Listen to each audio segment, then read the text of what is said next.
Hello everyone, I am Ravinder Ravi, PGT Mathematics, and today we will start the second chapter of the plus one class, which is relation and function. आज हम plus one का second chapter start करने वाले हैं, जिसमें relation and function के topics आएंगे और हमारे सब टॉपिक आज के जो टॉपिक रहेंगे वो ordered pair and Cartesian product रहेंगे। तो first of all we will take ordered pair.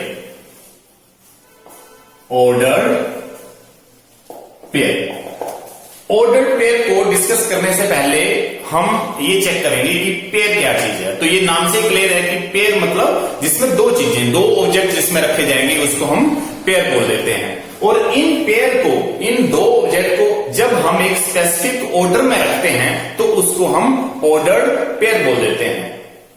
दोबारा सुनिए आप लोग कि ऑर्डर पेयर का मतलब ये है कि कोई भी दो ऑब्जेक्ट जिसको हम एक स्पेसिफिक ऑर्डर में रख रहे हैं उसको हम ऑर्डर पेयर बोल देंगे। सपोज करो एक ऑब्जेक्ट ए है और एक ऑब्जेक्ट बी है और कोमा से मैंने इसको सेपरेट कर दिया है। ये दो ऑब्जेक्ट हैं और जिसको मैंने इस फॉर्म में रख दिया है तो ये बन गया हमारे पास order pair. This is called order pair. This is called order pair. और इस ऑर्डर पेयर की फॉर्मेशन कहां से हुई है कि let A and B are two sets. A और बी कोई दो सेट हैं जो कि फाइनाइट सेट है। ए एंड बी जो है वो कोई दो सेट हैं और दोनों ही फाइनाइट सेट हैं। तो इंप्लाइज दैट ये जो फर्स्ट एलिमेंट आप लोगों के पास, ये वाला जो फर्स्ट टर्म आ रहा है, a belongs to A and small b belongs to B. तो इस तरीके से ये जो फॉर्मेशन, ये जो सेट से हम एलिमेंट ले रहे हैं, इसका मतलब है कि ऑर्डर पेयर का जो फर्स्ट एलिमेंट आ रहा है वो फर्स्ट सेट से आ रहा है और ऑर्डर पेयर का जो सेकंड एलिमेंट जो आ रहा है वो सेकंड से आ रहा है। तो इस तरह की जो नोटेशन आप लोगों के पास आएगी उसको हम ऑर्डर पेयर बोलते हैं। क्या बोलते हैं? Order pair. और ऑर्डर पेयर का मतलब यह है कि एक और वर्ड हमारे पास है कि जब हम ए कोमा बी पेयर की टर्म में है, पेयर की टर्म का मतलब क्या है कि इसमें टू ऑब्जेक्ट्स हैं और जो टू ऑब्जेक्ट की टर्म्स होती हैं उनको हम टू टुपल के नाम से भी जानते हैं। इसका मतलब ऑर्डर्ड पेयर, ऑर्डर पेयर को हम एक और नया नाम दे सकते हैं, two tuple entry. Two tuple entry. इसका मतलब यह है कि ऑर्डर्ड पेयर को कुछ बुक्स में कुछ ऑथर टू टुपल एंट्री भी बोलते हैं। टू टुपल का मतलब यह है कि ये वन ऑब्जेक्ट है और ये टू ऑब्जेक्ट है। तो इसका मतलब यह है कि ये टू ऑब्जेक्ट्स की फॉर्मेशन को मैं टू टुपल एंट्री बोल रहा हूं। इसी तरीके से ऑर्डर ट्रिपलेट की एक टर्म आती है, order triplet. Order triplet. Order triplet का मतलब यह है कि ट्रिपलेट वर्ड से ही ये चीज क्लियर हो रही है कि जिसमें थ्री ऑब्जेक्ट आएंगे, ए कोमा बी कोमा सी। और ए कोमा बी कोमा सी को जब मैं इस स्पेसिफिक ऑर्डर में रखूंगा तो उसको मैं ऑर्डर ट्रिपलेट बोल सकता हूं, जिसमें A element capital A set में बिलोंग करेगा, ये B element capital B set में बिलोंग करेगा और ये सी एलिमेंट जो है वो किसी कैपिटल सी सेट में बिलोंग करेगा। इसका मतलब इसी टर्म को मैं थ्री टुपल एंट्री भी बोल सकता हूं। जैसे इसमें टू ऑब्जेक्ट है तो टू टुपल के लिए और यहां पे अगर थ्री है तो ये थ्री टुपल के लिए। इसका मतलब एक टुपल वर्ड जो है वो भी हम इस ऑब्जेक्ट की टर्म में ही कंसीडर कर रहे हैं। इसका मतलब यह है कि जहां पे दो ऑब्जेक्ट रखे जा रहे हैं ऑर्डर पेयर और it can be two tuple entry, और जहां पे थ्री ऑब्जेक्ट रखे जा रहे हैं वहां पे हम इसको थ्री टुपल एंट्री भी बोल सकते हैं या ऑर्डर ट्रिपलेट भी बोल सकते हैं। और इसकी ऑब्जर्वेशन अगर देखी जाए तो इसकी ऑब्जर्वेशन में हम ये लिख सकते हैं,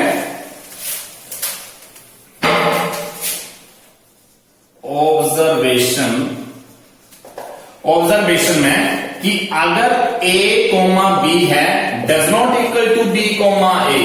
अगर टू टुपल की एंट्री में अगर मैं a comma b does not a comma b लिखने वाला हूं तो b कोमा a जो वो इसके इक्वल नहीं होगा। सपोज करो फॉर एग्जांपल मेरे पास एंट्री 1 कोमा 2 आती है तो वो does not equal to 2 comma 1, और इसको हम कैसे वेरीफाई कर सकते हैं कि ये इक्वल है या नहीं है। तो यहां पे अगर सपोज करो 1 कोमा 2 को एज ए पॉइंट की नोटेशन में अगर हम चेक करते हैं तो ये फर्स्ट टर्म हमारे पास एब्सिसा की टर्म आती है जिसको हम एक्स कोऑर्डिनेट बोलते हैं, और ये वाली टर्म जो है वो ऑर्डिनेट की टर्म आती है जिसको हम वाई कोऑर्डिनेट बोलते हैं। तो इसका मतलब ये एब्सिसा और ये ऑर्डिनेट, और जहां तक ये एब्सिसा और ये ऑर्डिनेट, तो इसका मतलब ये कि 1 जो वो 2 के इक्वल नहीं है और ये 2 जो वो इस 1 के इक्वल नहीं है, तो इसका मतलब ये रिवर्सिंग ऑर्डर में ये इक्वल नहीं आएंगे। और इफ ये तो फर्स्ट कंडीशन थी, सेकंड कंडीशन है कि if a comma b is equal to c comma d implies that a is equal to c and b is equal to d। तो ये ऑब्जर्वेशन का एक पार्ट है ऑर्डर पेयर के observation है कि अगर हम a कोमा b ले रहे हैं तो वो b कोमा a के इक्वल नहीं आएगा। और दूसरा ये है कि a comma b is equal to c comma d अगर मैंने लिखा है तो ऑब्वियस सी बात है कि a जो होगा वो c के इक्वल होगा और b जो होगा वो d के इक्वल होगा, तब हम ये इन दोनों पेयर को टू ऑर्डर पेयर को हम इक्वल लिख सकते हैं। So next topic is Cartesian product. Next topic is Cartesian product.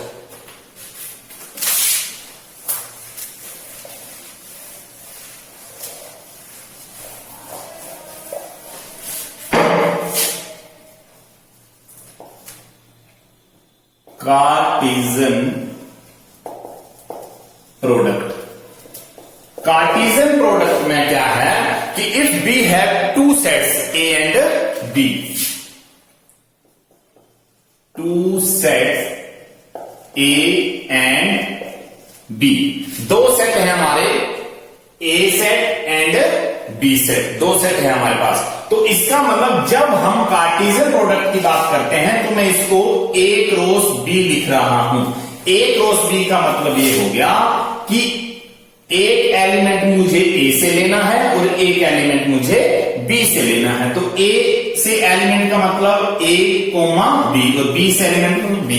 इसका मतलब ए क्रॉस बी करने पर मुझे इस टाइप के पेयर मिलने वाले हैं, जो कि फर्स्ट एलिमेंट जो होगा वो ए का होगा, सेकंड एलिमेंट जो होगा वो बी का होगा। तो इसका मतलब ये है कि a comma b, a belongs to A and b belongs to B. तो ये हमारे पास कार्टेशियन प्रोडक्ट की डेफिनेशन है। और सिमिलरली अगर मैं B क्रॉस A की बात करता हूं तो मेरे पास जो पेयर बनेंगे वो B कोमा A टाइप के बनेंगे, और इसमें B जो होगा फर्स्ट एलिमेंट वो B सेट का होगा और सेकंड एलिमेंट जो है A वो सेकंड सेट का होगा, A belongs to capital A।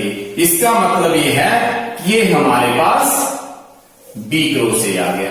तो इस तरीके से ये कार्टेशियन प्रोडक्ट, और कार्टेशियन वर्ड का मतलब ये होता है कि एक्स वाई प्लेन, जो कि आप लोगों ने लास्ट ईयर भी रिलेशन फंक्शन या आप लोगों ने जब कोऑर्डिनेट ज्योमेट्री किया तो वहां पे आप लोगों ने ये चीजें डिस्कस की होगी। कार्टेशियन प्लेन किया आप लोगों ने, जहां ज्योमेट्री का आप लोगों को स्टार्ट होता है 9th या 10th में, वहां पे आप लोग ये सारी चीजें करते हैं। तो कार्टेशियन वर्ड का मतलब ये है कि X Y plane, Cartesian plane, इसका मतलब X Y plane, X Y plane.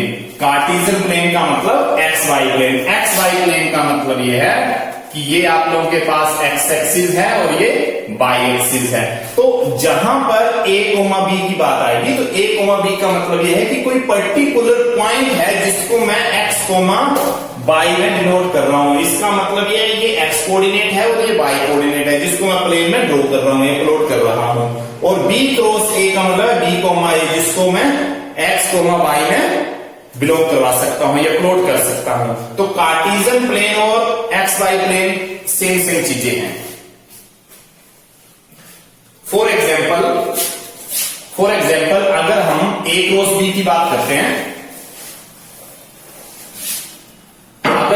Cross B की बात करते हैं तो इसका मतलब है कि late A is equal to 1 2 3 and B is equal to 4 5। इसका मतलब ये हो गया कि A सेट फाइनाइट सेट है जिसमें 3 एलिमेंट्स हैं और B सेट जो है जिसमें 2 एलिमेंट्स हैं। तो इसका मतलब जब मुझे A cross B find out करना है तो मेरे पास A, B टाइप्स के पेयर आने वाले हैं और A, B टाइप्स के पेयर आने का मतलब ये है कि मुझे 1, 2, 3 ये A की वैल्यू लिख दी मैंने क्रॉस 4, 5 ये B की वैल्यू लिख दी। इसका मतलब अब मैं फाइंड आउट करने वाला हूं A क्रॉस B। तो A क्रॉस B में A, B टाइप के पेयर आएंगे जिसमें A जो होगा वो फर्स्ट सेट का एलिमेंट होगा और सेकंड एलिमेंट जो होगा वो B सेट का होगा। तो मुझे पहले फर्स्ट सेट का फर्स्ट एलिमेंट 1 लेना है, 1 के साथ मुझे 4 लिखना है, कोमा 1 के साथ मुझे 5 लिखना है।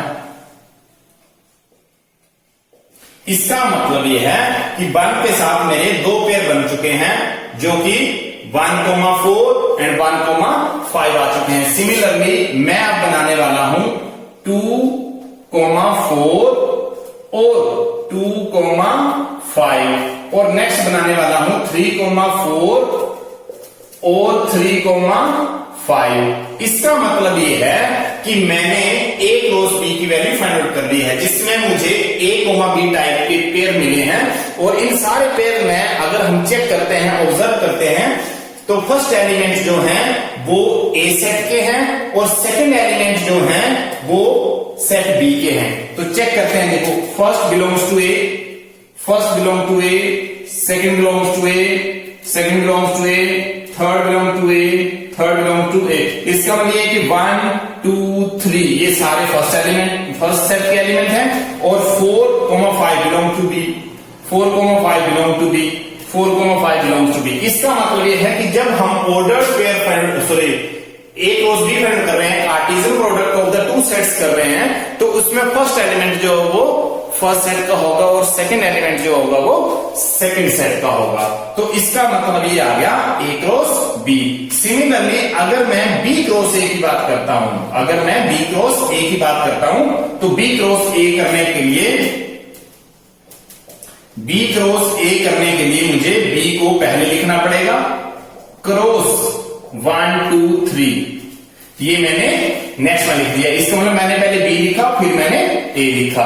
तो इसका मतलब ये आ गया कि अगर मैं 4, 5 1, 2, 3 तो मैं 4 को पहले 1 के साथ 4, 1 फिर 4, 2 फिर 4, 3 नेक्स्ट 5, 1 फिर मैं 5, 2 फिर मैं 5, 3 लिख रहा हूं। तो इसका मतलब ये आ गया कि अब B क्रॉस A करने पर मुझे 4, 4 belongs to B, 5, 5 belongs to B। मतलब फर्स्ट एलिमेंट जो आ रहा है वो सारा का सारा जो है वो B सेट में आ रहा है। मतलब इसका फर्स्ट एलिमेंट जो है वो फर्स्ट सेट में आ रहा है, जबकि सेकंड एलिमेंट 1, 2, 3 जो होंगे वो A सेट में लाई कर रहे हैं और A सेट में लाई करने का मतलब यह है कि वो सेकंड सेट के एलिमेंट है। इसका मतलब हर एक ऑर्डर्ड पेयर में फर्स्ट एलिमेंट B का एलिमेंट है और सेकंड एलिमेंट जो है वो A का एलिमेंट है। लेकिन इसकी ऑब्जर्वेशन अगर हम करते हैं तो A क्रॉस B और B क्रॉस A आपस में इक्वल नहीं आ रहे हैं क्योंकि कहीं पर भी 1, 4 पेयर नहीं है। जहां की 1, 4 है वहां पे 4, 1 है, तो इसको हम इक्वल नहीं लिख सकते। इसका मतलब यह है कि ऑब्जर्वेशन से A cross B does not equal to B cross A आ रहा है। ये हमारी ऑब्जर्वेशन है यहां से। इसका मतलब जब हम A क्रॉस B कर रहे हैं और B क्रॉस A कर रहे हैं तो वो आपस में इक्वल नहीं आते हैं। और इसका अब हम थोड़ा सा ज्योमेट्रिकल प्रेजेंटेशन देख सकते हैं कि अगर मैं बात करूं एक्स एक्सिस वाई एक्सिस की, ये एक्स एक्सिस और ये वाई एक्सिस है, तो A क्रॉस B के जो पेयर मेरे पास 1, 4 बने, तो मैं यहां पे हल्का सा ड्रॉ कर रहा हूं 1, 2, 3, 4, 5 और ये 6, 1, 2, 3, 4, 5, 6, 1, 2, 3, 4, 5, 6। इसका मतलब अगर मैं 1,4 की बात करूं तो एब्सिसा की टर्म 1 है जबकि ऑर्डिनेट की टर्म 4 है। एब्सिसा की टर्म 1 है और ये 4 है, इसका मतलब ये वाला पॉइंट आ जाएगा। नेक्स्ट 1,5 ये वाला पॉइंट आ जाएगा। 2,4 में ये और ये वाला पॉइंट आ जाएगा। 2,5 में ये वाला पॉइंट आ जाएगा। 3,4 में ये 3 यहां से और 4 यहां से, ये वाला पॉइंट आ जाएगा। 3,5 में ये वाला पॉइंट आ जाएगा। तो इसका मतलब ये है कि अगर मैं A क्रॉस B के पेयर को प्लॉट कर रहा हूं X axis Y axis plane में, तो मेरे पास एक लाइन तो आ रही है ये यहां पे। इसका मतलब क्योंकि जब मैंने 1, 1, 5, इसका मतलब क्या है ये। दूसरा 2 और 4, 2, 5, इसका मतलब ये। और यहां से 3, 3 का 4, 5 मतलब ये। और अगर देखा जाए तो यहां से ये वाला पेयर बन गया। यहां पे ये वाले पॉइंट आप लोगों के पास आ चुके हैं जो हमने लिए, ये सारे पॉइंट। लेकिन अगर मैं B क्रॉस A की बात करता हूं तो B क्रॉस A में क्या हो रहा है 4,1, इसको मैं x की वैल्यू 4 y की 1, x की वैल्यू 4 y की वैल्यू 1, ये वाला पॉइंट आएगा। उसके बाद 4,2 x की वैल्यू 4 और y की वैल्यू 2, ये वाला पॉइंट आ रहा है। इसका मतलब 4,3 का मतलब क्या है कि ये फर्स्ट वैल्यू 4 और ये y की वैल्यू जो वो 3। इसका मतलब 5,1 x की वैल्यू 5 y की वैल्यू 1, 5,2 x की वैल्यू 5 y की वैल्यू 2, x की वैल्यू 5 y की वैल्यू 3। तो ये थर्ड वैल्यू हम लोग के पास आ गई। तो एक लाइन हमारे पास ये आ चुकी है अब और एक लाइन ये आ चुकी है। तो अगर हम देखा जाए तो ये आप लोगों के पास ये है A क्रॉस B के पॉइंट और ये है B क्रॉस A के पॉइंट। तो इस तरीके से हम चेक कर सकते हैं कि A क्रॉस B और B क्रॉस A जो है वो आपस में इक्वल नहीं आ रहे हैं। तो ये हमारा ऑब्जर्वेशन जो है वो सही होता है कि A cross B does not equal to B cross A। तो इस टाइप देखिए आप लोग कि अब हमने अभी A क्रॉस B फाइंड किया था और A क्रॉस B में A सेट था 1, 2, 3 और B सेट था मेरे पास 4,5। तो यहां से A क्रॉस B की वैल्यू 1,2, 1,4, 1,5, 1,2,4, 2,5, 3,4, 3,5। तो ये हमारे पास A क्रॉस B की टर्में आ रखी थी। लेकिन अगर हम number of A cross B की बात करें, number of A cross B का मतलब ये है कि A क्रॉस B में कितने एलिमेंट हैं। तो इसका मतलब जब हमारे पास A क्रॉस B की टर्म में वैल्यू आ रही है तो ये ऑर्डर पेयर की टर्म में सारे वैल्यूज आ रही है। तो ऑर्डर पेयर का मतलब ये है कि जो ये सिंगल ऑर्डर पेयर है इसको हम 1 एलिमेंट कंसीडर कर रहे हैं। इसका 1,4 जो वो सिंगल एक पेयर है और इसको हम एक ही एलिमेंट ट्रीट करेंगे। तो इसका मतलब 1, 2, 3, 4, 5, 6। इसका मतलब इसको सेपरेट करने के लिए हम कोमास का यूज कर सकते हैं। और number of element in A cross B, number of element in A cross B, A cross B में हमारे पास 6 एलिमेंट आ रहे हैं। सिमिलरली अगर मैं B क्रॉस A की बात करूं तो B क्रॉस A की बात करने का मतलब है 4,1, 4,2, 4,3। इसी तरह से 5,1, 5,2, 5,3। इसका मतलब यह है कि number of element in B cross A। अगर मैं B क्रॉस A की बात करूं तो यहां पर भी जितने पेयर हमारे पास आ रहे हैं ये सिंगल एलिमेंट ट्रीट होगा 1, 2, 3, 4, 5, 6। इसका मतलब यह है कि number of element in B cross A is equal to 6। 1, 2, 3, 4, 5, 6। इसका मतलब जब हमारे पास A क्रॉस B आ रहा है तो ऑब्जर्वेशन क्या आ गई है हमारे पास A cross B, number of A cross B is equal to number of B cross A। ये हमारा सेकंड ऑब्जर्वेशन है। फर्स्ट ऑब्जर्वेशन हमने किया कि A cross B does not equal to B cross A, और सेकंड ऑब्जर्वेशन ये है कि number of element in A cross B is equal to number of element in B. Let A is equal to 1, 2, B is equal to 4, 5 and C is equal to 3, 6। इसका मतलब यह है कि हमारे पास 3 set दे रखे हैं A, B, C, और मुझे कार्टेशियन प्रोडक्ट फाइंड आउट करना है A cross B cross C, A cross B cross C। अगर मुझे A cross B cross C find out करना है तो मुझे पहले A cross B find out करना पड़ेगा और उसका क्रॉस मैं C के साथ ले लूंगा। तो इसका मतलब ये सबसे पहले 1, 2 ए सेट लिख लिया, क्रॉस B 4, 5 सेट लिख लिया, next C cross 3, 6। First of all we had to find out this, इन दोनों का क्रॉस मुझे फाइंड आउट करना है पहले। तो मैं क्या लिखूंगा 1, 4, 1, 5, 2, 4, 2, 5। इसका मतलब ये है कि मेरे पास A क्रॉस B की वैल्यू आ चुकी है, और जब मेरे पास A क्रॉस B की वैल्यू आ चुकी है तो उसका क्रॉस मैं C के साथ करूंगा, तो फिर मुझे required result A cross B cross C मिल जाएगा। तो अब यहां से 1, 4 इसका फर्स्ट एलिमेंट जो होगा वो 3 के साथ आएगा। 1, 4 ये एलिमेंट लिख लिया, 3। उसके बाद 1, 4 के साथ 6 आएगा, इसी एलिमेंट को मैं 6 के साथ करूंगा।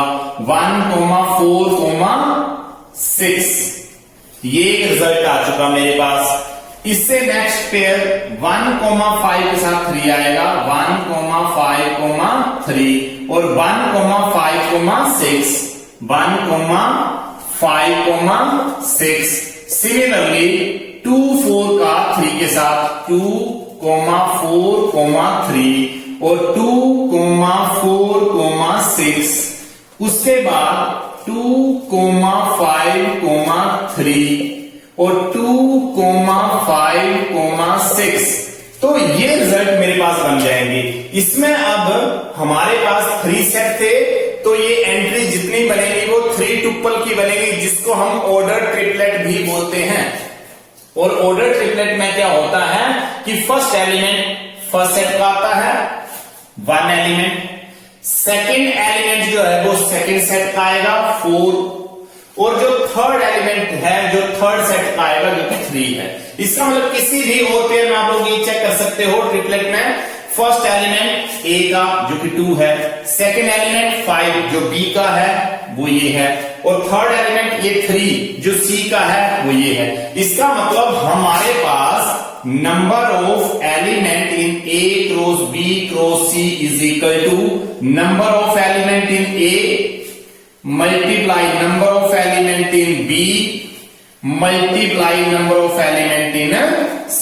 इसका मतलब इसमें भी 2 एलिमेंट थे, इसमें भी 2 एलिमेंट थे, और इसमें भी 2 एलिमेंट, इसमें 2 into 2 into 2 8 रिजल्ट आ गया। और अगर हम काउंट करें तो 1, 2, 3, 4, 5, 6, 7, 8। इसका मतलब A cross B cross C के जो ऑर्डर ट्रिपलेट है वो भी हमारे पास 8 आ चुके हैं। इसका मतलब number of A cross B cross C जो है वो 8 आ चुके हैं, ये हमारे पास है।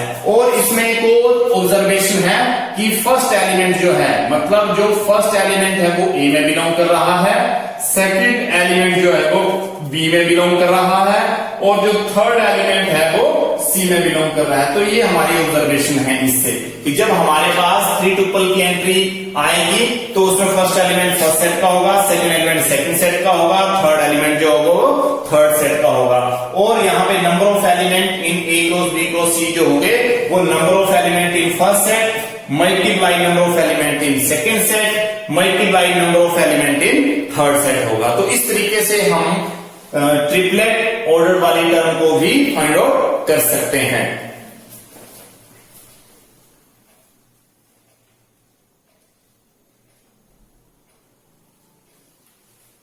A is equal to 5 A is equal to 5 का मतलब यह है कि ए में कोई भी एलिमेंट नहीं है। ए जो है वो एक एम्प्टी सेट है। एम्प्टी सेट का मतलब नल सेट या वॉइड सेट। मतलब एम्प्टी सेट जो है उसी को हम नल सेट भी बोल देते हैं और उसी को हम वॉइड सेट भी बोल देते हैं। एक ही बात है ये। इसका मतलब यह है कि ए में कोई भी एलिमेंट नहीं है, तो ए में कोई भी एलिमेंट नहीं होगा और बी में एलिमेंट है 1, 2। तो इसका मतलब ए क्रॉस बी के जो एलिमेंट आएंगे वो खाली ही रहेंगे। इसका मतलब ये 5 आएगा आपके पास। क्यों? क्योंकि ऑर्डर पेयर बनाने के लिए फर्स्ट एलिमेंट फर्स्ट का चाहिए और सेकंड एलिमेंट जो वो सेकंड सेट का चाहिए। तो फर्स्ट एलिमेंट में फर्स्ट सेट में तो एलिमेंट है ही नहीं, तो इसका मतलब हम ऑर्डर पेयर यहां पे नहीं बना सकते। तो इसका मतलब ये है कि ए क्रॉस बी की वैल्यू भी 5 ही आएगी। ये हमारी नेक्स्ट ऑब्जर्वेशन आ गई।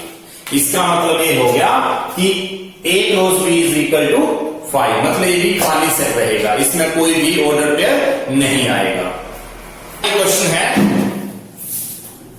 हमारा, ये क्वेश्चन है कि if 2a plus B comma A minus B is equal to 8, 3। और अभी अभी हमने ये डिस्कस किया है कि जब भी दो पेयर आपस में इक्वल होते हैं तो उनकी कोरस्पॉन्डिंग एंट्री जो होंगी वो इक्वल होती थी।